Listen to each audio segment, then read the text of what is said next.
नमस्कार दर्शक मित्रों, आस्था मैगजीन न्यूज में मैं रेणुका पांगरकर आप सबका स्वागत करती हूं। तो चलिए बढ़ते हैं आज के समाचार की ओर। पाकिस्तान की संसद में पीएम इमरान खान के खिलाफ अविश्वास प्रस्ताव पेश।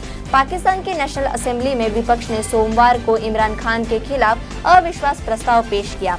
इस पर 31 मार्च को बहस होगी। प्रस्ताव पेश होने के बाद संसद की कार्यवाही 31 मार्च की शाम 4 बजे तक के लिए स्थगित कर दी गई है। नेशनल असेंबली में नेता प्रतिपक्ष शाहबाज शरीफ ने अविश्वास प्रस्ताव पेश किया। वोटिंग 3 या 4 अप्रैल को कराई जा सकती है। अविश्वास प्रस्ताव को सफल बनाने के लिए विपक्ष को कम से कम 172 सांसदों के वोट चाहिए।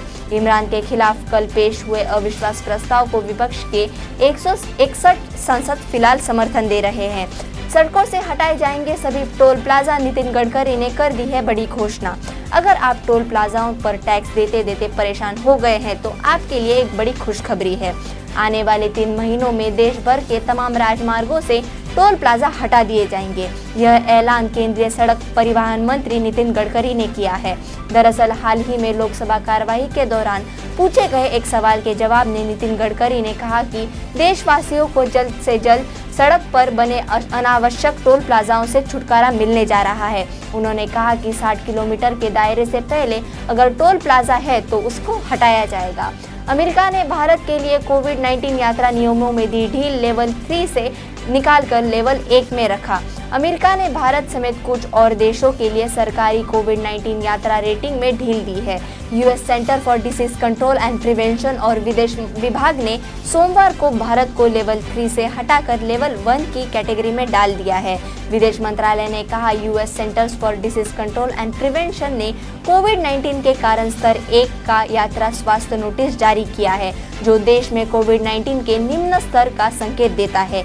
यदि आप FDA द्वारा अधिकृत टीके से पूरी तरह से टीकाकरण करा चुके हैं तो आपके कोविड-19 के ग्रस्त होने और गंभीर लक्षण विकसित होने का जोखिम कम हो सकता है। रूस और यूक्रेन में फिर होगी वार्ता। तुर्की के राष्ट्रपति से मुलाकात करेंगे प्रतिनिधिमंडल। रूस और यूक्रेन के बीच चल रहे युद्ध को आज 34 दिन हो गए हैं। दोनों देशों के बीच अभी तक सुलह नहीं हो पाई है। इसी बीच यूक्रेन और रूस मंगलवार को तुर्की के शहर इस्तांबुल में शांति वार्ता के अगले दौर की बातचीत होगी। बताया जाता है कि स्थानीय समयानुसार सुबह 10:30 बजे दोनों देशों के बीच वार्ता होगी। साथ ही यूक्रेनी और रूसी प्रतिनिधिमंडल के सदस्य तुर्की के राष्ट्रपति एर्दोगन से भी मिलेंगे। अप्रैल में इन तारीखों को बैंक में होगी छुट्टी। नए फाइनेंशियल ईयर की शुरुआत 1 अप्रैल 2022 से होने जा रही है। नए फाइनेंशियल ईयर के पहले दिन बैंकों में पब्लिक डीलिंग नहीं होती। इसके साथ ही इस महीने में अलग अलग जोन में कुल 30 दिनों में से 15 दिन बैंकों में कामकाज नहीं होगा। अगर ऐसे में आपको नए फाइनेंशियल ईयर में बैंक से जुड़ा कोई काम है तो उसे जल्द से जल्द निपटा लीजिए। दिल्ली में पेट्रोल 100 रुपए के पार, डीजल भी हुआ महंगा। सरकारी तेल कंपनियों ने पेट्रोल डीजल के नए रेट्स जारी कर दिए हैं। मंगलवार को एक बार फिर पेट्रोल और डीजल के दाम में बढ़ोतरी दर्ज की गई है। दिल्ली में पेट्रोल 80 पैसे प्रति लीटर और डीजल की कीमतों में 70 पैसे प्रति लीटर महंगा हो गया है। भारतीय पेट्रोलियम विपणन कंपनी इंडियन ऑयल कॉर्पोरेशन के लेटेस्ट अपडेट के मुताबिक नए रेट्स के बाद दिल्ली में 1 लीटर पेट्रोल के लिए 100.21 रुपए और डीजल के लिए 97.47 रुपए चुकाने होंगे। कश्मीरी पंडितों की हत्याओं को माना नरसंहार, दोषियों को जघन्य अपराध की सजा देने का आह्वान। वॉशिंगटन स्थित international commission for human rights and religious freedom ने माना है कि कश्मीरी पंडितों का 1989 से 1991 के दौरान नरसंहार किया गया था। रविवार को हुई विशेष सुनवाई में करीब 12 कश्मीरी पंडितों ने गवाही देते हुए अपने परिजनों के साथ हुई जुल्मों की दास्तां पेश की। आयोग ने भारत सरकार व जम्मू कश्मीर की सरकार को इसे नरसंहार मारते हुए दोषियों को सख्त सजा का आह्वान दिया है। हाल ही में आई चर्चित फिल्म द कश्मीर फाइल्स में भी पंडितों के साथ हुई जुल्म को दर्शाया गया है। दिल्ली में बिजली के खंभे से टकराए यात्रियों से भरा विमान। दिल्ली में एक विमान सोमवार को बिजली के एक खंभे से टकरा गया। यात्रियों से भरे स्पाइस जेट के विमान के खंभे से टकराते ही हड़कंप मच गया। बताया गया है कि यात्रियों से भरा यह विमान पुशबैक के दौरान बिजली के खंभे से टकराकर क्षतिग्रस्त हो गया। हालांकि किसी भी हताहत होने की सूचना नहीं है। बताया गया है कि दिल्ली स्थित इंदिरा गांधी इंटरनेशनल एयरपोर्ट पर हुई इस हादसे की DGCA ने जांच शुरू कर दी है। मेडिकल छात्रों को झटका, इस देश की डिग्री भारत के एमबीबीएस के बराबर नहीं, एनएमसी ने बताया। राष्ट्रीय चिकित्सा आयोग ने कहा है कि फिलीपींस के विज्ञान पाठ्यक्रम में बैचलर्स डिग्री को भारत में एमबीबीएस पाठ्यक्रम के बराबर नहीं माना जा सकता, क्योंकि इसमें जीव विज्ञान के विषय शामिल है जो यहाँ 11वीं 12वीं कक्षाओं के विषयों के बराबर है।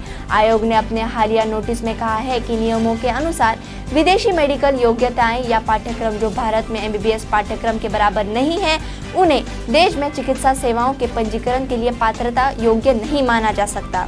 चीन में बिना लक्षण वाले कोरोना का कहर, महानगर में लॉकडाउन। चीन में फिर से कोरोना वायरस लौट आया है। लगातार 2 दिन से कोरोना के मामले 1200 से ज्यादा दर्ज हो रहे हैं। इसी के साथ ही चीन ने अपने देश के सबसे बड़े शहरों में से एक शंघाई को पूरी तरह से लॉकडाउन में डाल दिया है। इसी के साथ ही व्यापक स्तर पर पूरे महानगर में कोरोना की जांच शुरू कर दी गई है। बता दें कि चीन में साल 2020 के बाद ये सबसे बड़ा लॉकडाउन है। साल 2020 में चीन के वुहान में 76 दिनों के लिए लॉकडाउन लगा दिया गया था। यहाँ भी ये बताना जरूरी है कि चीन में सबसे पहले वुहान में ही कोरोना के मामले सामने आए थे। इसके बाद वायरस पूरी दुनिया में फैल गया था। सरकारी कर्मचारियों के लिए बड़ा अपडेट, डीए में हुआ इजाफा। अप्रैल से लाखों सरकारी कर्मचारियों को फायदा होने वाला है। सरकार ने महंगाई भत्ते में 11% का इजाफा किया है। मध्य प्रदेश के मुख्यमंत्री शिवराज सिंह चौहान ने हाल ही में राज्य सरकार के कर्मचारियों के लिए 11% डीए में बढ़ोतरी की घोषणा की है। अब मध्य प्रदेश राज्य के कर्मचारियों का महंगाई भत्ता केंद्र सरकार के कर्मचारियों जितना हो जाएगा। ये बढ़ोतरी अप्रैल महीने से हो जाएगी। गुजरात के अहमदाबाद में 12वीं बोर्ड की परीक्षा के समय छात्र को आया हार्ट अटैक, अस्पताल में हुई मौत। सोमवार को बोर्ड परीक्षा देते समय एक छात्र की दिल का दौरा पड़ने से तबीयत बिगड़ गई। गंभीर हालत में उसे अस्पताल ले जाया गया, जहां उसने दम तोड़ दिया। पुलिस ने मामले की जांच शुरू कर दी है। अहमदाबाद के कार्यकारी जिला शिक्षा अधिकारी हितेंद्र सिंह पडेरिया के अनुसार शहर के रखियाल में Sheikh CL Hindi high school में 12वीं क्लास में छात्र मोहम्मद अमन मोहम्मद आरिफ शेख की कॉमर्स का एग्जाम देते समय दोपहर करीब 4:30 बजे तबीयत बिगड़ गई। उसे उल्टी हुई थी। इसके बाद भी छात्र परीक्षा देते परीक्षा खंड में बैठा रहा। कुछ ही देर में वह पसीने से नहा गया। यह देखकर परीक्षा खंड के निरीक्षक ने अध्यापकों को सूचना दी। छात्र की स्थिति देखकर 108 एम्बुलेंस को बुलाया गया। भारत बंद का दूसरा दिन, पहले दिन बैंकिंग परिवहन सेवाएं आंशिक रूप से प्रभावित। 2 दिवसीय भारत बंद की वजह से सोमवार को बैंकिंग और परिवहन सेवाओं में आंशिक रूप से व्यवधान हुआ। 48 घंटे बाद धरना मंगलवार को दूसरे दिन में प्रवेश कर गया है और इसका असर जारी रहने की संभावना है। हड़ताल का आह्वान ट्रेड यूनियनों के एक समूह ने किया, जो कई सरकारी नीतियों पर चिंता व्यक्त कर रहे हैं। जम्मू कश्मीर में भूकंप के झटके, रिक्टर स्केल पर 4.3 की थी तीव्रता।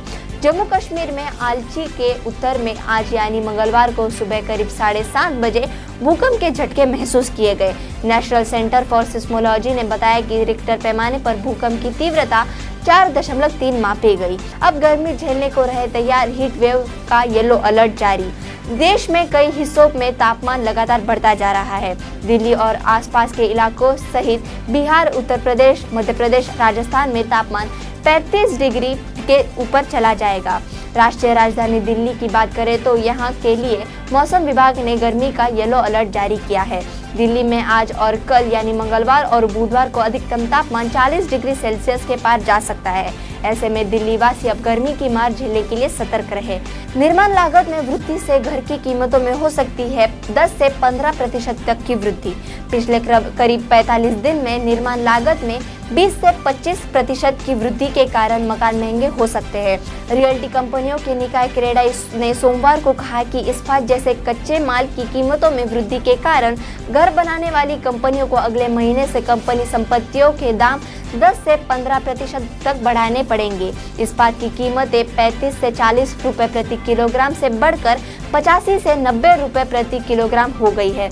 उन्होंने कहा कि सीमेंट के दाम करीब 100 रुपए प्रति बोरी बढ़ गए हैं। ईंधन और परिवहन लागत बढ़ गई है। इसके चलते कुल निर्माण लागत में 20 से 25% की वृद्धि हुई है। आर्थिक संकट से जूझ रहे श्रीलंका की मदद के लिए फिर आगे आया भारत। विदेश मंत्री एस जयशंकर ने सोमवार को श्रीलंका के राष्ट्रपति गोटबाया राजपक्षे और प्रधानमंत्री महिंदा राजपक्षे को देश में गंभीर आर्थिक संकट से निपटने में भारत की निरंतर सहयोग का आश्वासन दिया। देशी मुद्रा भंडार में आई कमी के बाद श्रीलंका में आर्थिक मुसीबतों और बढ़ते ईंधन के दामों से निपटने के लिए भारत ने करीब 1.5 अरब अमेरिकी डॉलर की वित्तीय सहायता दी है। श्रीलंका के राष्ट्रपति के साथ बैठक में जयशंकर ने द्विपक्षीय संबंधों की समीक्षा की।